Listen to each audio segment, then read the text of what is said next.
Hello aspirants. તો કેમ છો તમે બધા? Welcome to Astra engineering academy. ફરી એકવાર આપણે જે જોશથી ફ્લુઇડ ડાયનામિક્સ ચેપ્ટરને પૂરો કર્યો છે, હવે હજુ ડબલ જોશથી હવે આપણે ફ્લુઇડ ડાયનામિક્સ ચેપ્ટર્સને જોઈશું, જેની અંદરના ઘણા ઇમ્પોર્ટન્ટ ટોપિક્સને જોઈશું. બરાબર. આઈ હોપ ફ્લુઇડ કાઇનેમેટિક્સમાં પણ તમને જે ટોપિક્સ અહીંયાથી ઇમ્પોર્ટન્ટ ટોપિક્સ કવર કરવામાં આવેલા એ તમને યુઝફુલ થશે તમારી એક્ઝામિનેશનની અંદર. ચલો, તો આ ચેપ્ટરમાં જતા પહેલા એક થોડું ડિસ્કશન કરવા માંગુ છું તમારા જોડે કે અત્યારે રિસેન્ટલી જીપીએસસી દ્વારા 17th એક પેપર લેવામાં આવેલો, ટેકનિકલ પેપર હતો, DEE ડેપ્યુટી એક્ઝિક્યુટિવ એન્જિનિયર અને અસિસ્ટન્ટ એન્જિનિયર માટે. તો એનું હાર્ડનેસ તમને કેવું લાગ્યું, એના જે ક્વેશ્ચન્સના લેવલ છે તમને કેવા લાગ્યા, જરૂર તમારો એક્સપિરિયન્સ અમારી જોડે ગૂગલ ફોર્મની અંદર શેર કરજો. ડિસ્ક્રિપ્શનમાં ગૂગલ ફોર્મની લિંક છે. બરાબર. મેં પેપર જોયું, ડીના પ્રમાણે મારા ખ્યાલથી બરાબર પેપર હતું, અને એના દ્રષ્ટિએ જોઈએ તો થોડુંક સ્લાઇટલી હાયર સાઈડ હતું. ન્યુમેરિકલ ઘણા બધા હતા, ઇલેક્ટ્રિકલ સાઈડથી બી ઘણા ક્વેશ્ચન્સ હતા, ઇન્ડસ્ટ્રીયલને ઘણો બધો વેટેજ આપેલો આ વખતે. બરાબર. તો તમે જોઈ શકો છો કે ન્યુમેરિકલ અને ફોર્મ્યુલાની પણ કેટલી ઇમ્પોર્ટન્ટ આપણે જરૂરિયાત પડે છે. નો ડાઉટ આમાં અમુક પ્રશ્ન એવા હતા જેમાં કેલ્ક્યુલેટરની જરૂરિયાત પડે, એના વગેરે સોલ્વ ના થાય. બટ એને જો આપણે માઇનસ કરીએ તો બીજો પેપરમાં તમને લોજિકલ અને કોન્સેપ્ચ્યુઅલ જે વસ્તુ હતી એની જરૂર પડે. તો પહેલાં જેવું નથી રહ્યું કે તમે PYQs કરીને જશો ને એક્ઝામ્સ ક્રેક થઈ જશે. તો એના માટે તમને કોન્સેપ્ટ્સ અને જેનું ફોર્મ્યુલાસ છે એ બાય હાર્ટ હોવા જોઈએ. ચલો, આનાથી વિપરીત કોઈ તમારો અભિપ્રાય હોય, કોઈ વસ્તુ તમને શેર કરવી હોય તો ગૂગલ ફોર્મમાં કરી શકો છો. બરાબર. તો આપણે સ્ટાર્ટ કરીએ ફ્લુઇડ ડાયનામિક્સની જર્ની, એક નવો ચેપ્ટર. બરાબર. ચલો, તો ફ્લુઇડમાં જતા પહેલા આપણે કાઇનેમેટિક્સમાં એવું તો શું નથી ભણ્યા જે આમાં ભણીશું, રાઈટ?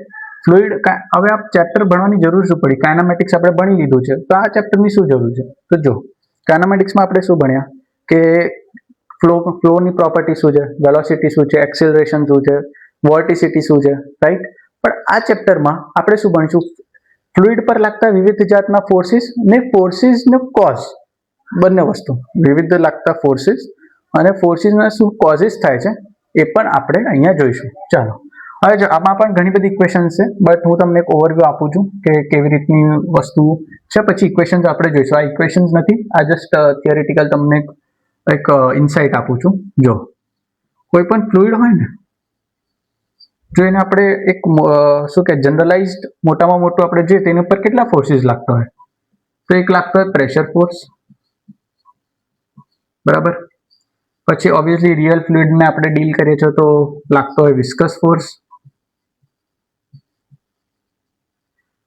પછી હવે આપણે ફ્લુઇડમાં ખબર છે, આપણે પાસ્કલ્સ લૉ ભણીએ છીએ, એમાં ટ્રાન્સમિશન થાય છે તો આપણે ફ્લુઇડને દબાવવાની કોશિશ કરીએ છીએ.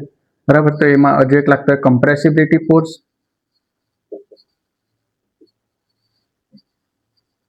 બરાબર.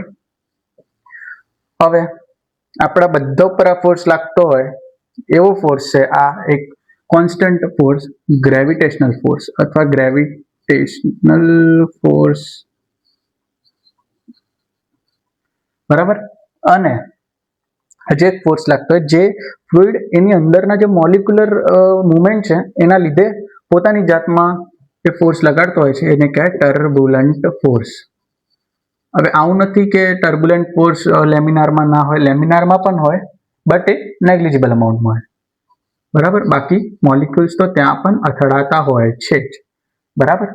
ચાલો, આ હજુ આમાં ઘણા બધા ફોર્સીસ હોય છે, બટ હવે આપણે જે સ્ટડી કરવાની છે, જે ભણવાનું છે, એ મોટામાં મોટું આની અરાઉન્ડ રિવોલ્વ કરશે.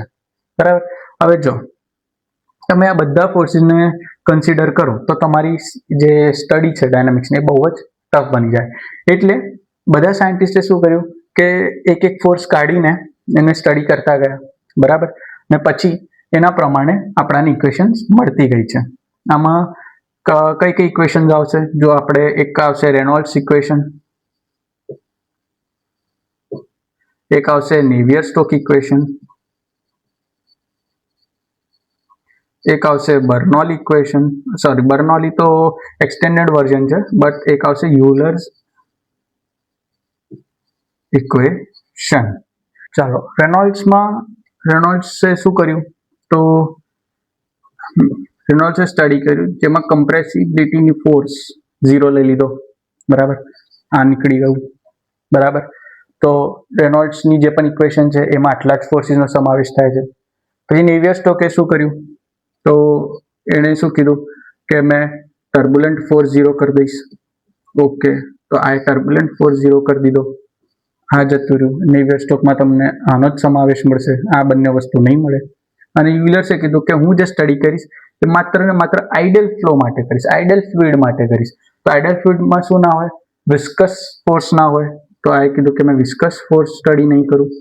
ઠીક છે, તો વિસ્કસ ફોર્સ નીકળી ગયો, રાઈટ. તો તમે યુલર્સની ઇક્વેશન જોશો તો એમાં તમને ગ્રેવિટેશનલ ફોર્સ અને પ્રેશર ફોર્સ જ મળશે. એવી રીતે આ બધા જ વસ્તુ આપણાને ડિફાઇન થતી ગઈ છે. જો ઇક્વેશન મેં અત્યારે નથી લખી, મેં જસ્ટ ચેપ્ટરનો ઓવરવ્યૂ આપ્યો છે, બરાબર.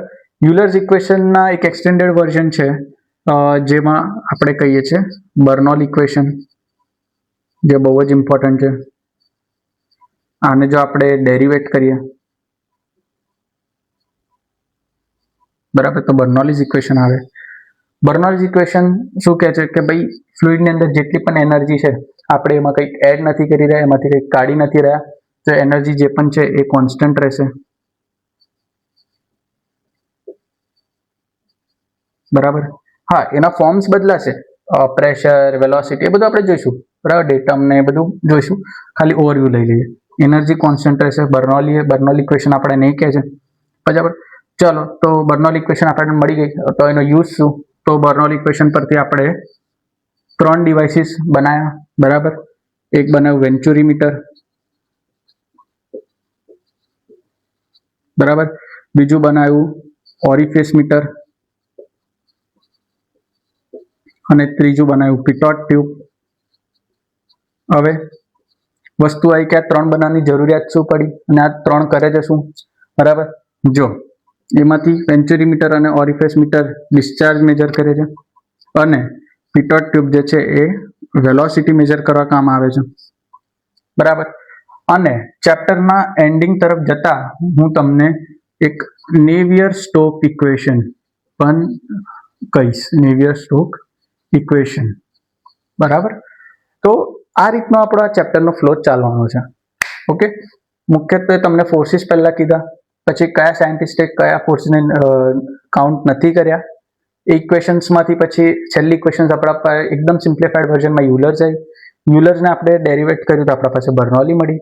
બર્નોલી શું કહે છે, તો કે એનર્જી કોન્સ્ટન્ટ છે, ઠીક છે, કહી દીધું. બટ આના પરથી હવે આપણે કરીશું શું, આના પરથી આપણે 3 ડિવાઇસીસ બનાવ્યા, વેન્ચુરીમીટર, ઓરિફિસ મીટર, પિટોટ ટ્યુબ, બરાબર.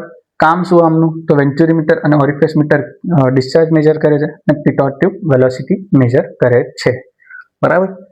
આટલામાં આપણો ચેપ્ટર પૂરો થઈ જાય છે. ઓકે, આની અંદર હજુ ઘણું બધું આવશે, પણ આ તો તમને જસ્ટ એક ઓવરવ્યૂ આપી દીધો, ઠીક છે. ચાલો, તો હવે સ્ટાર્ટ કરીએ છીએ આપણે ઇક્વેશન્સ પરથી, પછી આપણે આગળ જોતા જઈએ. હવે આપણે એને ડિવાઈડ હોલ બાય જી કરીએ તો આપણાને પર યુનિટ વેટ મળે, બરાબર. જોઈએ શું છે, પી બાય રો જી, અહીંયા જી જોડે ડિવાઈડ કરીશું તો જી કપાઈને ઝેડ, ડી પ્લસ અહીંયા વી સ્ક્વેર બાય 2g. ઓકે, આ ઇઝ ઇક્વલ્સ ટુ 0. કરેક્ટ. તો આ આવી ગયું આપણું સિમ્પ્લિફાઈડ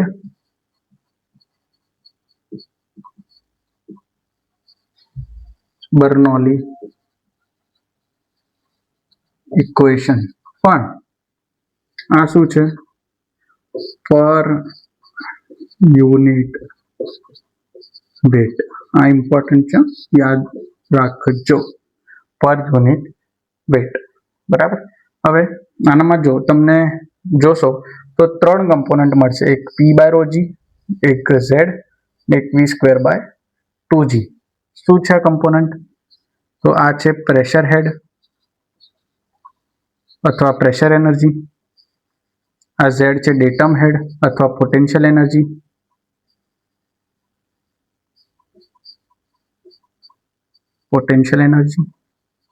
અને આ છે વેલોસિટી હેડ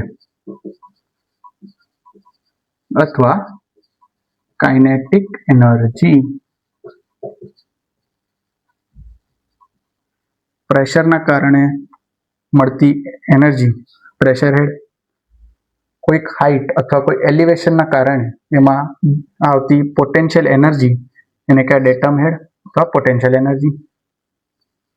એનામાં ગતિ વેલોસિટીના કારણે આવતી એનર્જી એને કહેવાય વેલોસિટી હેડ અથવા કાઇનેટિક એનર્જી. ઓકે, બર્નોલી આપણે જોયું બરાબર.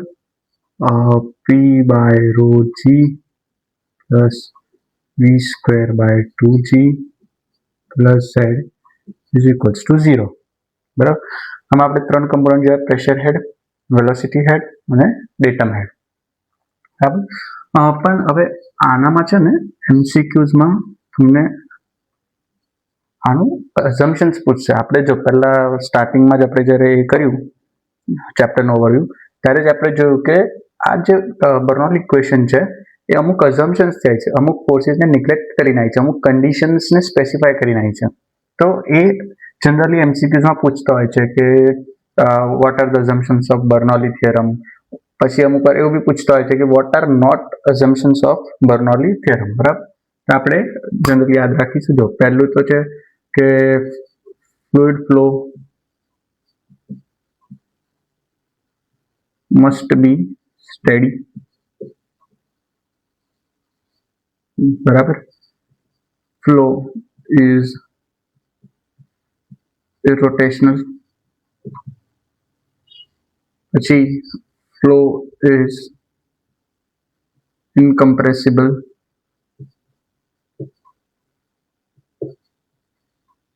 બરાબર. પછી flow is ideal. આઈડિયલ એટલે શું? તો છે નોન વિસ્કસ. બરાબર. જો તમે ધ્યાનથી જોશો ને તો આના જોડે જ રિલેટ કરશે. જો નોન વિસ્કસ છે તો ફ્લુઇડના મોલિક્યુલ પર કોઈ પણ જાતનું વિસ્કસ ફોર્સ લાગતું નથી, તો ઓબ્વિયસલી રોટેટ નહીં કરી શકે. ઠીક છે. And next, flow must be streamline. બરાબર. તો આ ઇમ્પોર્ટન્ટ અઝમ્પશન્સ છે. લખી દઉં છું. assumptions for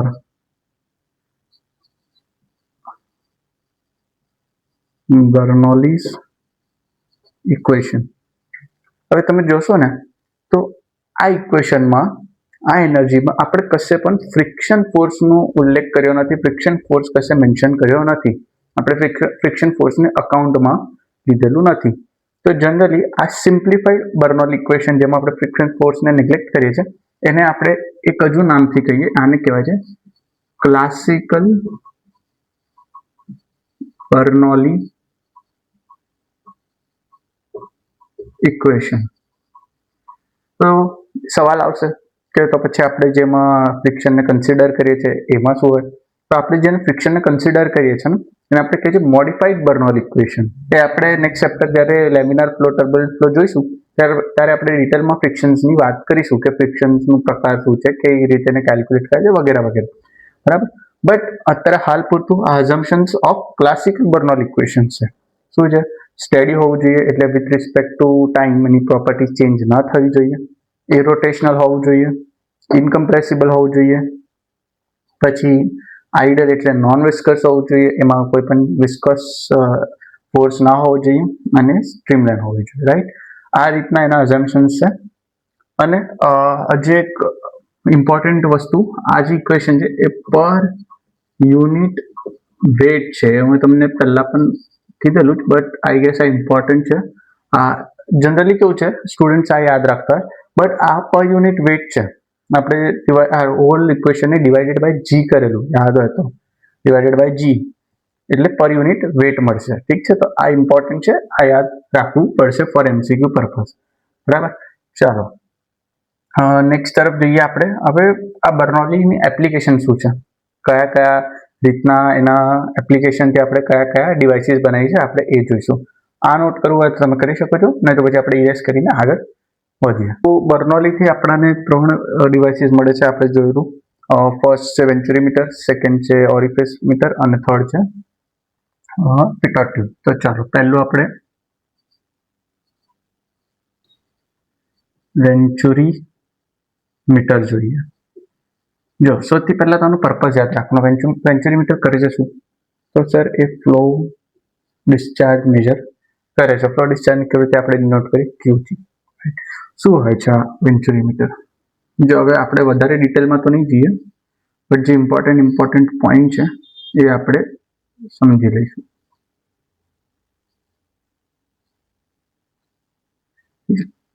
આ ટાઈપનું કંઈક વેન્ચુરી મીટર દેખાતું હોય છે, બરાબર. આ પાઇપની અંદર અટેચ થાય. આ પાઇપ છે તમારું, રાઈટ. જો વેન્ચુરી મીટરમાં 3 ટાઈપના કન્સ્ટ્રક્શન હોય છે, બરાબર. જો આને કહેવાય કન્વર્જિંગ પાર્ટ, આને તમારે કહેવાય થ્રોટ અને આને કહેવાય ડાયવર્જિંગ પાર્ટ. હવે શું છે કે તમને યાદ રાખજો, MCQમાં બહુ વખત PYQમાં પણ તમને પૂછાઈ ગયું છે કે જે ડાયવર્જિંગ પાર્ટની લેન્થ હોય ને, આ જે ડાયવર્જિંગ પાર્ટની લેન્થ હોય એ હંમેશા કન્વર્જિંગ પાર્ટ કરતા વધારે હશે. ઠીક છે. તો અહીંયા હું પોઈન્ટ સ્ટાર કરીને લખું છું કે diverging part length is always greater than converging part length. એ કેમ હોય છે આપણે જોઈશું એ પણ, બરાબર. આના પરથી તમે એંગલ બતાવી શકો છો કે આનો એંગલ થોડુંક નીચું હોય છે, આનો એંગલ ઉપર હોય છે, બરાબર, હાયર સાઈડ હોય. ચાલો આપણે હવે વધારે આનામાં શું કહેવાય ડેરાઇવ નહીં કરીએ. ફટાફટ આપણે ડાયરેક્ટ ડિસ્ચાર્જનું ફોર્મ્યુલા લખીશું ને એની અંદર કંઈક ઇમ્પોર્ટન્ટ હશે તો આપણે જોઈશું, બરાબર. ક્યુ A1 A2 under root of 2GH, બરાબર, A1 square minus A2 square, બરાબર. હવે A1 શું, A2 શું, આ બધું આપણે જોઈએ. A1 શું હોય છે? તમારે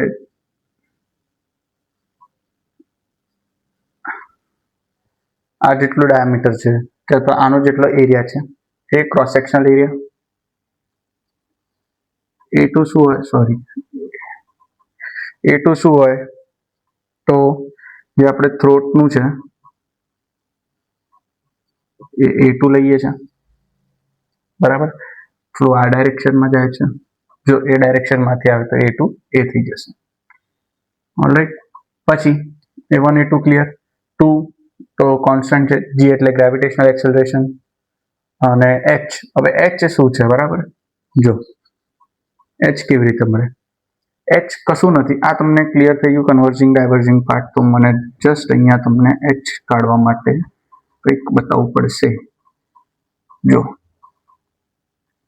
H કાઢવા માટે આપણે શું કરીએ છીએ, અહીંયા આપણે એક યુટ્યુબ મેનોમીટર લગાવીએ છીએ. આપણે યુટ્યુબ મેનોમીટર બહુ મસ્ત રીતે જોયું છે, જેમાં આપણે જમ્પિંગ જેક મેથડ્સ ને બધું કેલ્ક્યુલેશન પણ કર્યું હતું, યાદ હોય તો, બરાબર. આ યુટ્યુબ મેનોમીટર લગાવીએ છીએ.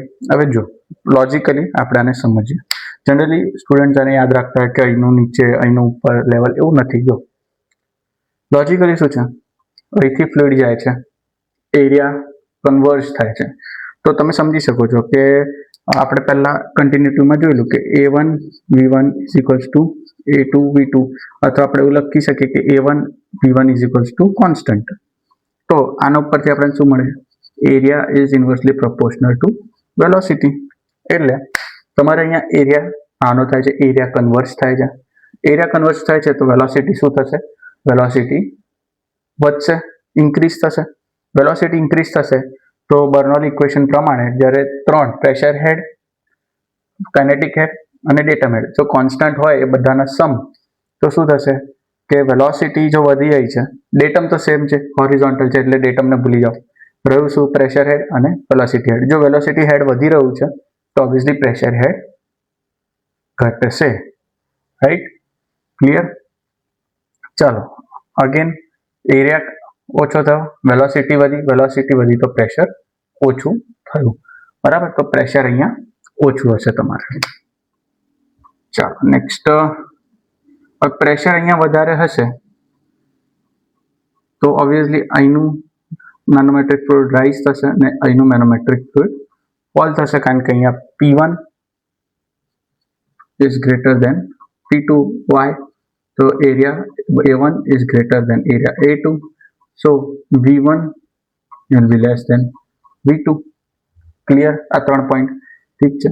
હવે માની લો કે આ જે ડિફ્લેક્શન છે એને આપણે લઈ લઈએ છીએ x ડિફ્લેક્શન થયું આપણા મેનોમેટ્રિક ફ્લુઇડમાં, જેની ડેન્સિટી છે ρm ને અહીંયા જે ફ્લુઇડ પાસ થઈ રહ્યું છે એનું છે, અહીંયા હું તમને બીજું બતાવી દઈશ, એની ફ્લુઇડની ડેન્સિટી છે ρ ફ્લુઇડ, બરાબર? ક્લિયર? તો h આપણાને કેવી રીતે મળે આ સવાલ હતો, તો બેક ટુ ધ h. તો h આપણાને મળે છે x. હવે આ જે પાર્ટ છે ને તમારે બે ટાઈપમાં બી લખાય, બરાબર? તો તમે કેવી રીતે લખી શકો કે rho manometric upon rho fluid -1, અથવા આને એવી બી રીતે લખી શકો x into 1 minus rho fluid upon rho manometric. જો અહીંયા આ જે ટર્મ છે ને, આ લાસ્ટ વાળી ટર્મ એ 1 કરતા ઓછી આવશે તો જ આપણને પોઝિટિવ મળશે, બરાબર? એટલા માટે અહીંયા આપણે રો એમ ને નીચે મૂકીશું, because rho M is always heavier than rho F, કારણ કે જો તમે ઇન્વર્ટેડ નથી, આ સ્ટ્રેટ મ્યુટુ મેનોમીટર છે, એટલા માટે અહીંયા મેનોમેટ્રિક ફ્લુઇડ નીચે બેસેલું છે. કેમ? તો rho M is greater than, અહીંયા શું આવશે? Rho M is greater than rho F, એટલે તો નીચે બેસ્યું છે, બરાબર? એટલે આ જે છે ને, આ તમારું આખું rho fluid upon rho M, આ તમારે શું આવવું જોઈએ?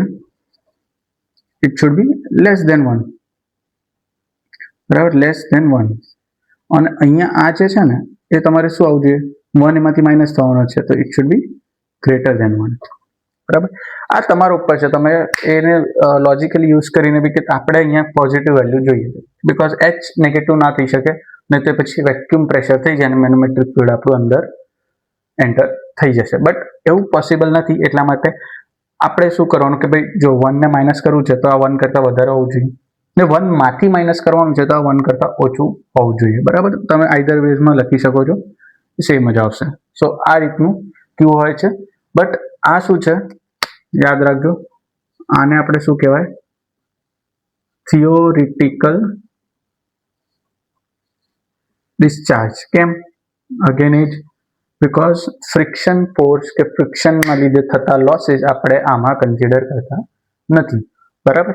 તો આ થઈ ગયું તમારું વેન્ચુરીમીટર. બટ હવે આમાં આપણે ફ્રિક્શન નથી કન્સિડર કરી રહ્યા, તો ચાલો હવે ફ્રિક્શન કન્સિડર કરીએ તો આપણે કેવી રીતનું ફોર્મ્યુલા બને, બરાબર? તો આ કદાચ તમને સમજાઈ ગયું, તો આપણે આટલો પાર્ટ રબ કરીએ, આ રહેવા દઉં છું, આ રબ કરીએ અને અહીંયા હું તમને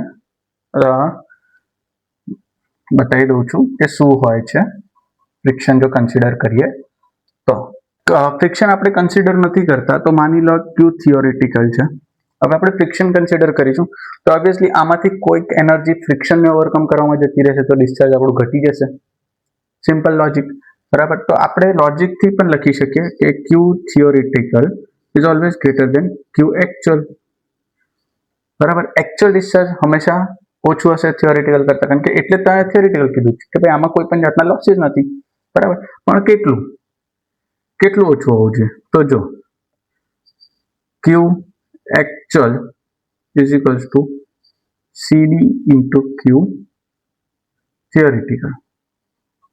તો અહીંથી હું લખી શકું CD is equals to Q actual upon Q theoretical.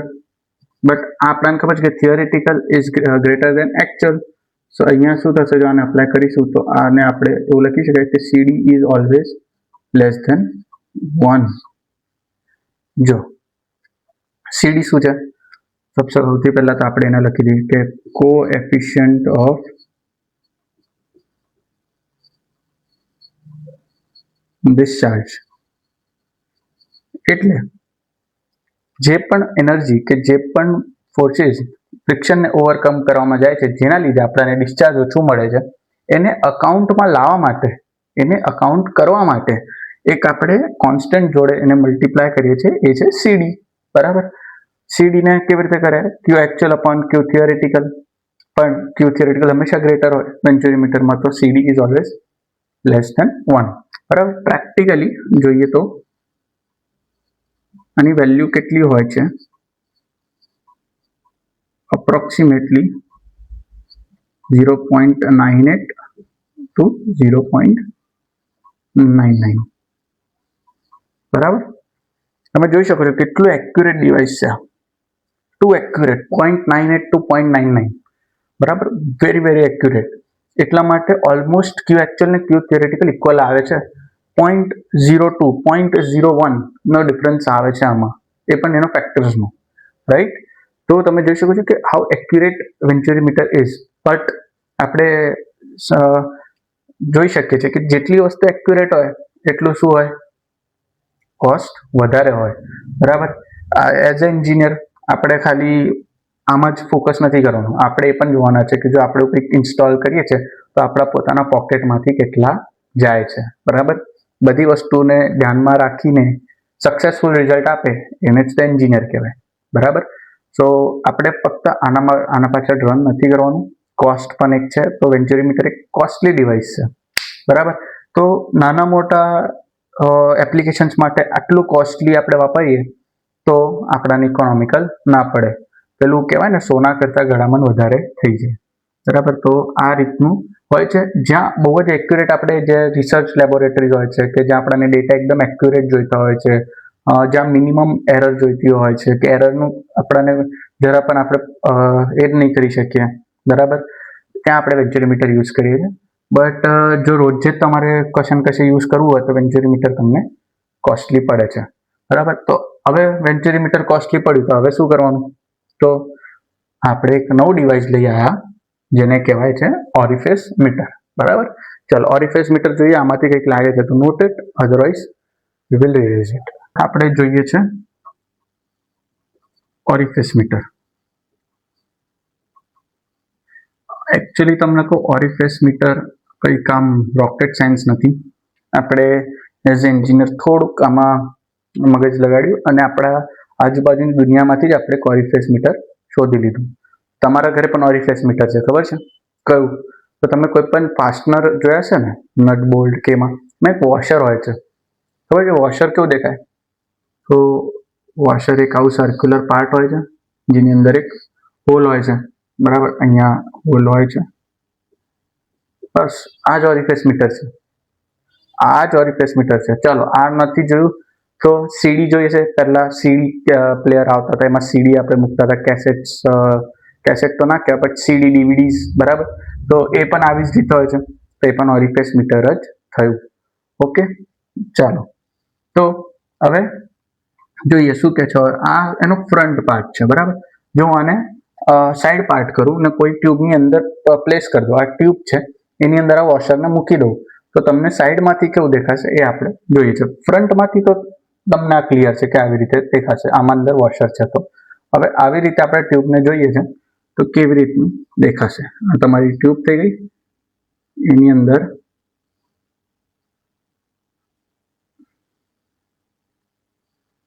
આ તમારું ઓરિફિસ મીટર થઈ ગયું.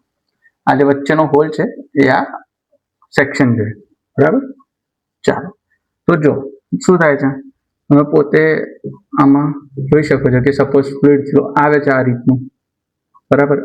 અહીંથી જાય, બટ હવે અહીંયા તો ઓબ્સ્ટ્રક્શન છે તો ફ્લુઇડ શું થશે, અહીંયા ડાયવર્ટ થઈ જશે. બરાબર. પછી અહીંથી ફરીથી એની મેતે બહાર આવશે. સેકન્ડ થોડું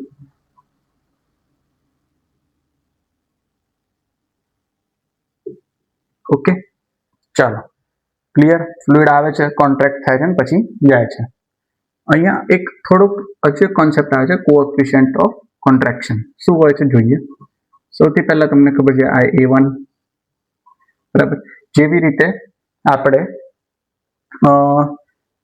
સેન્ચુરીમીટરમાં થ્રોટ હતું ખબર છે A2 આપણે થ્રોટને લેતા હતા બરાબર અહીંયા હવે જોશો તો આ જે પોર્શન છે ને તમારો ઓરિફિસનો આ વાળું બરાબર ત્યાં કોન્ટ્રાક્ટ થાય છે બટ મિનિમમ એરિયા ખબર છે ક્યાં થશે આની જસ્ટ પાછળ થશે તમે વિચારો કે અહીંયા તમારે અહીંયા વોશર મૂક્યું છે બરાબર અહીંથી ફ્લો જાય છે પણ જ્યાં આ હોલ છે ને ત્યાં એનો મિનિમમ એરિયા નહીં હોય એ મિનિમમ એરિયા જસ્ટ આ હોલની પાછળ હશે એટલે કશેક અહીંયા હશે ઓકે તો આને આપણે શું કહીએ છીએ આને AC કહીએ કોન્ટ્રાક્ટ એકદમ કોન્ટ્રાક્ટ થાય છે એટલે AC કહીએ અને આને આપણે સેમ વેન્ચુરીમીટર જો A2 કહી દઈએ બરાબર સમજો અહીંયા AC કેપિટલમાં લખીએ તો બધું કેપિટલમાં જ લખીએ AC is less than A2 બરાબર એટલે આ સેક્શનને પણ શું કહેવાય વેના કોન્ટ્રાક્ટા ઓકે ઓરિફિસ મીટર પર તમારું મિનિમમ ક્રોસ સેક્શનલ એરિયા નહીં બને ઓરિફિસ મીટરની જસ્ટ પાછળ બનશે ક્લિયર તો હવે કેટલું બનશે કેટલું નાનું છે કે કેટલું મોટું છે એના માટે જે આપણે ડિસ્ચાર્જમાં એક ફેક્ટર લઈને આવ્યા હતા કોએફિશિયન્ટ ઓફ ડિસ્ચાર્જ એવી રીતે આ કેટલું નાનું છે આ ઓરિફિસ મીટરના ઓપનિંગથી એનું પણ આપણે ફેક્ટર અહીંયા ડિફાઇન કરીએ છીએ જેને કહેવાય CC એટલે કે કોએફિશિયન્ટ ઓફ કોન્ટ્રાક્શન ઠીક છે શું છે કોએફિશિયન્ટ ઓફ કોન્ટ્રાક્શન તો AC upon A2 હવે જો AC is less than A2 તો આ CC શું થશે ઓલવેઝ લેસ ધેન 1 થશે ક્લિયર બસ આ એક નવું કોન્સેપ્ટ આપણે ઓરિફિસ મીટરમાં જોઈએ છે હવે શું છે વેન્ચુરીમીટરમાં તો જે થ્રોટ હોય છે એ જ આપણો મિનિમમ એરિયા હોય છે એની આગળ તો પછી ફરી ડાયવર્સ થઈ જાય છે તો એનામાં આ કોન્સેપ્ટ નથી લાગતો પણ આમાં બે સેક્શન્સ આપણને મળે છે ઓરિફિસ મીટરનું ક્રોસ સેક્શન અને એની પાછળ થતું મિનિમમ ક્રોસ સેક્શન જેને વેના કોન્ટ્રાક્ટા આપણે કહીએ છીએ ચાલો ફરીથી આપણે ડિસ્ચાર્જની ડાયરેક્ટ ફોર્મ્યુલા લખીએ પહેલા જોઈએ આપણે કે આ વેન્ચુરીમીટરથી કેવી રીતે અલગ છે બરાબર હું પહેલા વેન્ચુરીમીટરની લખું છું પછી આપણે જોઈએ કે આ કેવી રીતે અલગ છે વેન્ચુરીમીટર કરતા હવે જો આ વેન્ચુરીમીટરની છે બરાબર અહીંયા હું વેન્ચુરીમીટર આ હું તમને એટલા માટે કહું છું કે અલગ કેમ તમને પાડું છું બીકોઝ આમાં યાદ રાખવામાં ઇઝી રહેશે અદરવાઇઝ બધા ફોર્મ્યુલા મોર ઓર લેસ સેમ દેખાય છે તો પછી મિક્સ ના આવી જાય આ વેન્ચુરીમીટરની ક્લિયર છે પણ અહીંયા આપણે શું હતું A2 મિનિમમ હતો થ્રોટ બરાબર આ થ્રોટનું હતું એટલે આપણે ડાયરેક્ટ A2 મૂકી દેતા હતા પણ અહીંયા શું છે મિનિમમ AC છે તો કંઈ નહીં A2 ની જગ્યાએ રિપ્લેસ કરવા દઉં AC આ તમારું બની જશે ઓરિફિસ મીટરનું ક્લિયર પણ હવે AC તમે પ્રેક્ટિકલી જો કેલ્ક્યુલેટ નથી કરી શકતા કેમ કે આ ફ્લુઇડની અંદર છે તમે ફ્લુઇડની અંદર એરિયા કેલ્ક્યુલેટ નથી કરી શકતા એટલે જ આપણે ફેક્ટરને લઈ આવ્યા બરાબર આપણે આને કેલ્ક્યુલેટ પ્રેક્ટિકલી નથી કરી શકતા ટ્યુબની અંદર આ હોલ તમે કેલ્ક્યુલેટ કરી શકો છો બહાર કાઢીને ડાયામીટર માપીને એરિયા ઓફ ક્રોસ સેક્શન કાઢી શકો છો બટ આ જે છે એ સમજો ફ્લુઇડ છે ફ્લુઇડની અંદર તમે કેલ્ક્યુલેટ ના કરી શકો પ્રેક્ટિકલી એટલે જ આપણે ફેક્ટર લઈને આવ્યા હતા બરાબર તો AC હવે કરવાનું કેવું છે ચાલો AC નું અહીંયા ફોર્મ્યુલા શું થશે અહીંયાથી જોઈશું તો AC will be CC into A2 okay A2 ની અંદર અમુક ફેક્ટરને મલ્ટીપ્લાય કરીએ તો એ AC બને બરાબર, સમજો છો? જે રીતે માની લો A2 10 છે, એની અંદર એક ફેક્ટર મલ્ટીપ્લાય કરું છું 0.5, તમારું AC શું બનશે? 5. Okay, clear? આવી જ રીતે તમારા A2 ની અંદર અમુક કોઈ ફેક્ટર જે લેસ ધેન 1 હોય એને આપણે મલ્ટીપ્લાય કરીએ તો આપણને શું મળે છે? AC. બરાબર, તો ચાલો એ આપણે અહીંયા ઓરિફિસ મીટર અહીંયા આપણે એને રિપ્લેસ કરી દઈએ આને. બરાબર, સો A1 AC ની જગ્યાએ શું? CC ઇન્ટુ A2 બ્રેકેટની અંદર 2GH અને નીચે again square root A1 square minus AC ની જગ્યાએ શું? તો CC ઇન્ટુ A2 નો સ્ક્વેર. બસ એ જ છે. ઓકે, આને આપણે સબસ્ટિટ્યુટ કરી દીધું છે આની અંદર અને આ થઈ ગયો તમારો Q ને H તો તમને ખબર જ છે. H શું હોય છે?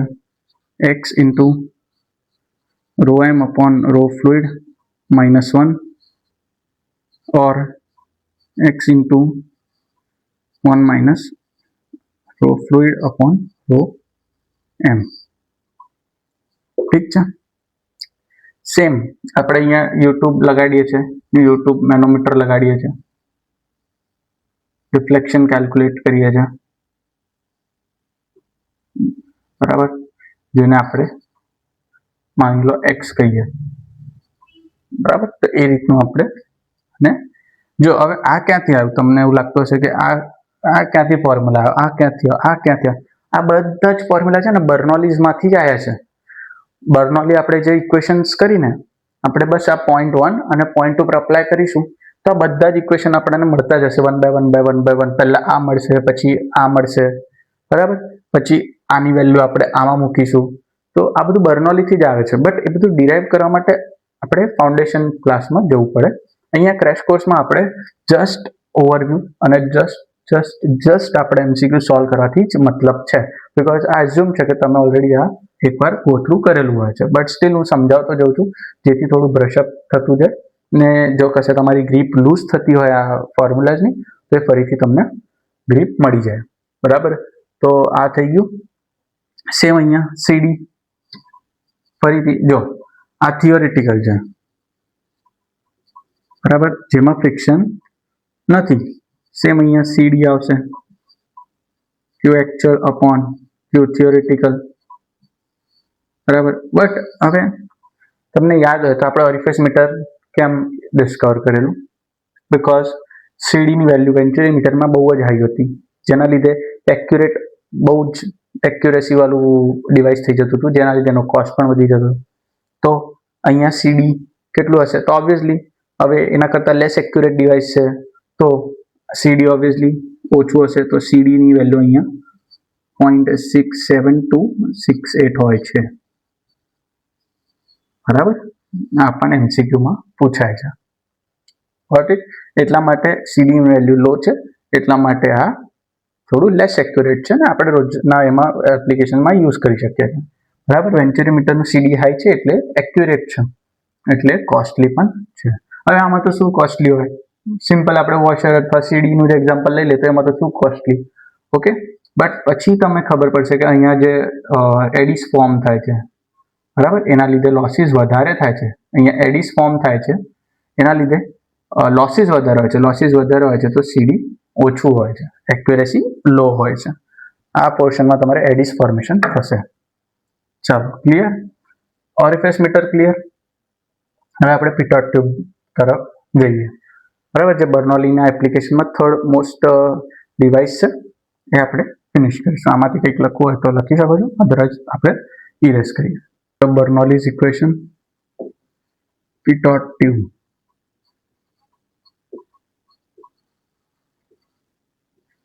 જો હાલમાં અત્યાર સુધીના વેન્ચ્યુરી મીટર અને ઓરિફિસ મીટરમાં આપણે શું મેજર કરતા હતા? ડિસ્ચાર્જ.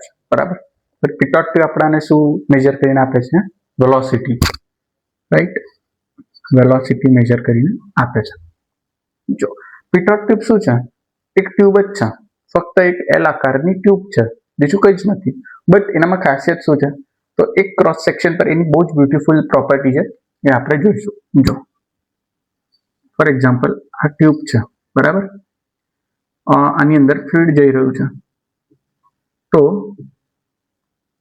પિટોટ ટ્યુબ શું છે?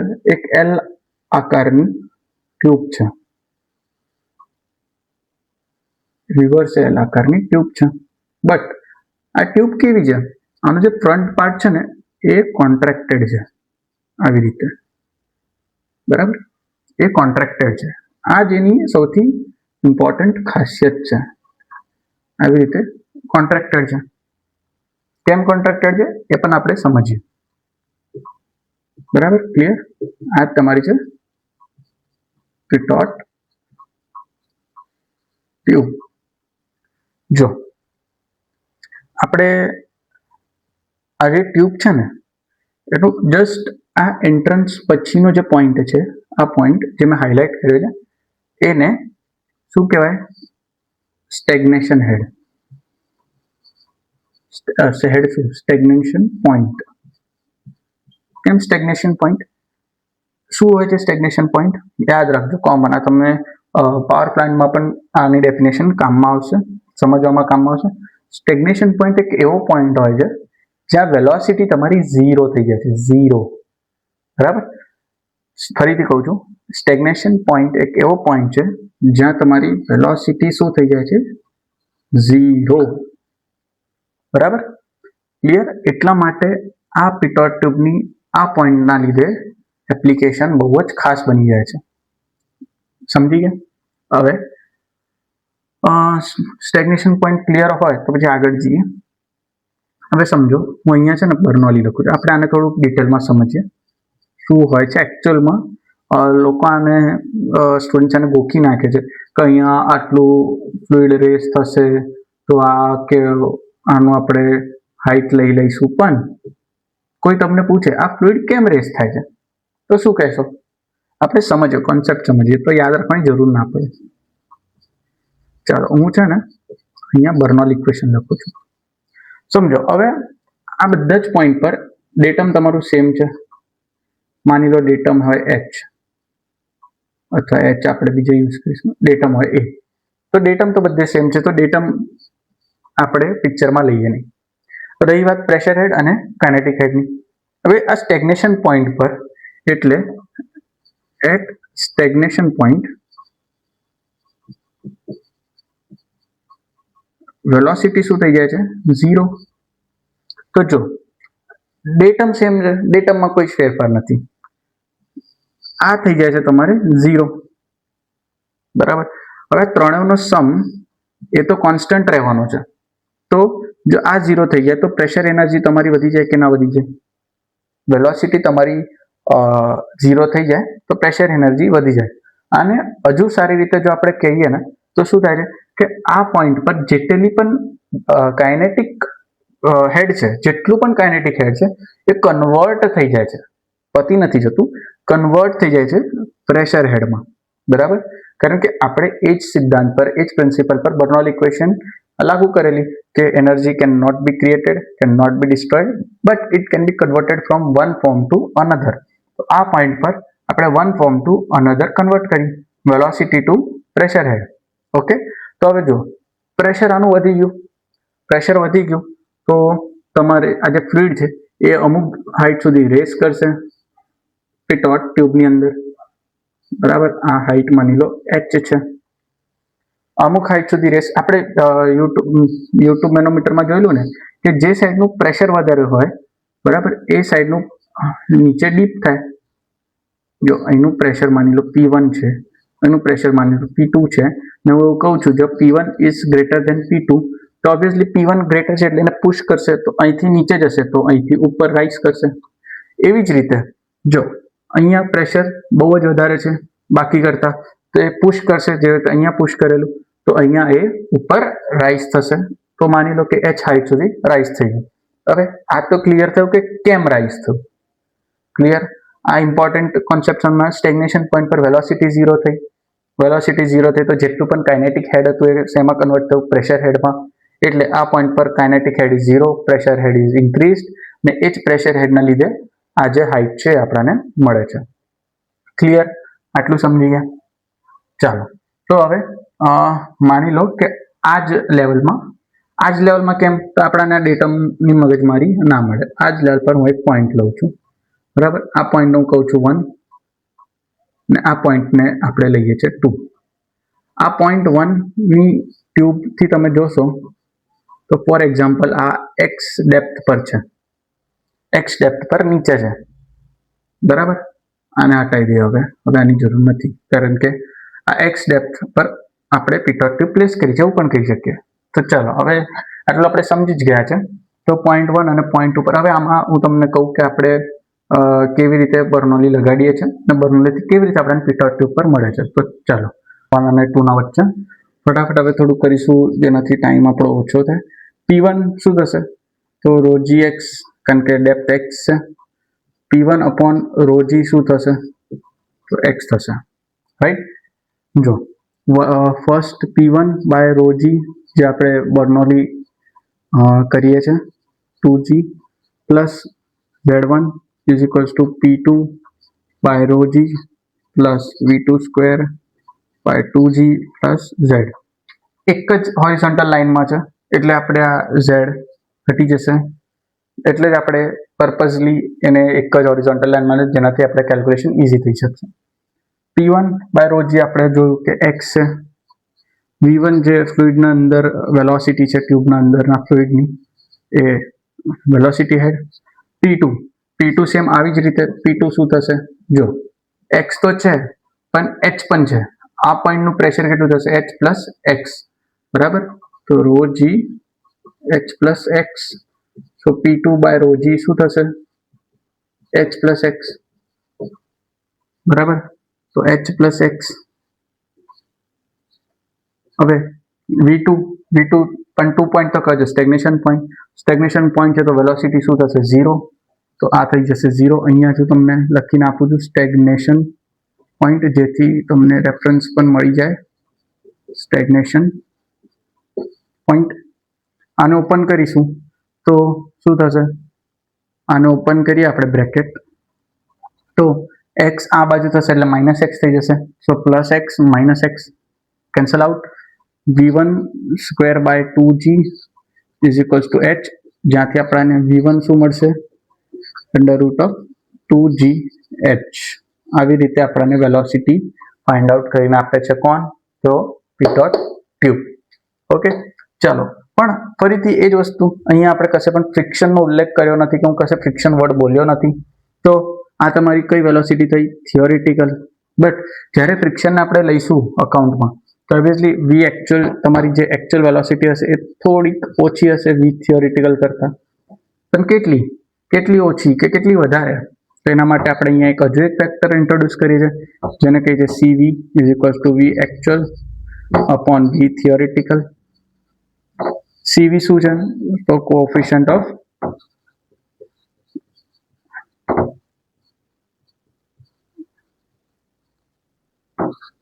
વેલોસિટી. ઠીક છે. જો 3 ડિવાઇસ ભણ્યા. ફર્સ્ટ વેન્ચુરીમીટર, જેમાં આપણે CD નો ઉલ્લેખ કર્યો, કોએફિશિયન્ટ ઓફ ડિસ્ચાર્જ.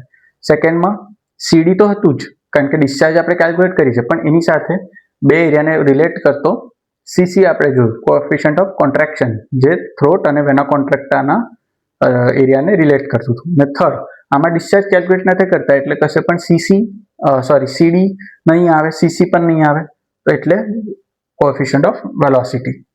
ઓકે, સો આના ઉપરથી મને વી એકચ્યુઅલ કાઢવું હોય તો શું થશે? CV ઇન્ટુ વી થિયોરિટિકલ, એટલે CV into under root of 2GH. Clear?